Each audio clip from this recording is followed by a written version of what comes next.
ప్రపంచ చరిత్రలో ఇవంతా ఎక్కడా ఉండదేమో.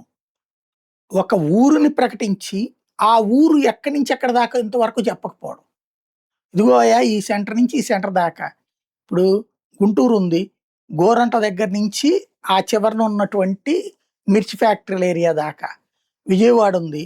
అటు బెంజ్ సర్కిల్ ఏది ఇప్పుడు బెంజ్ సర్కిల్ సిరీస్ కంపెనీ దగ్గర నుంచి ఇటు పక్కన గొల్లపూడి దాకా. ఇట్లా జ్యూరిస్డిక్షన్ ఉంటది. హైదరాబాద్‌కైనా అంతే ఉంటది.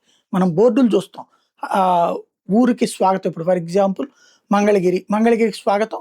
Mangalagiri thank you. ధన్యవాదాలు ఊరొచ్చినందుకు.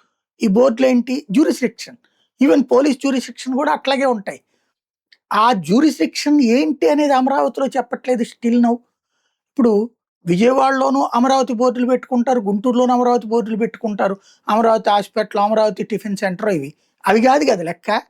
అమరావతి ఎక్కడి నుంచి ఎక్కడి దాకా. విజయవాడ కార్పొరేషన్ అట్లాగే ఉంది. గుంటూరు కార్పొరేషన్ అట్లాగే ఉంది. మంగళగిరి కార్పొరేషన్ అట్లాగే ఉంది. పోనీ అమరావతి అనేది యాజ్ పర్ రెవెన్యూ రికార్డ్స్ ఆంధ్రాలో ఉన్నదేంటది? ఆ అమరలింగేశ్వర స్వామి టెంపుల్. ఇప్పుడు ఎవరో మ్యాప్ చూపెడుతున్నారు అమరావతి ఇదిగో దీంట్లో ఉంది. ఇప్పుడేంది ఎప్పట్లోనే ఉంది అమరావతి. కొత్తగా పెట్టిన పేరు కాదు కదా! అమరావతి అక్కడ ఉంది ఎప్పటి నుంచిను. కాకపోతే ఇప్పుడు రాజధాని అన్నాం. ఆ రాజధానిలోనన్నా పోనీ ఈ అమరావతిని కలపండి. అప్పుడు ఆ 29 గ్రామాలు ప్లస్ ఇదంతా అమరావతి ఒకటి అనుకుంటాం.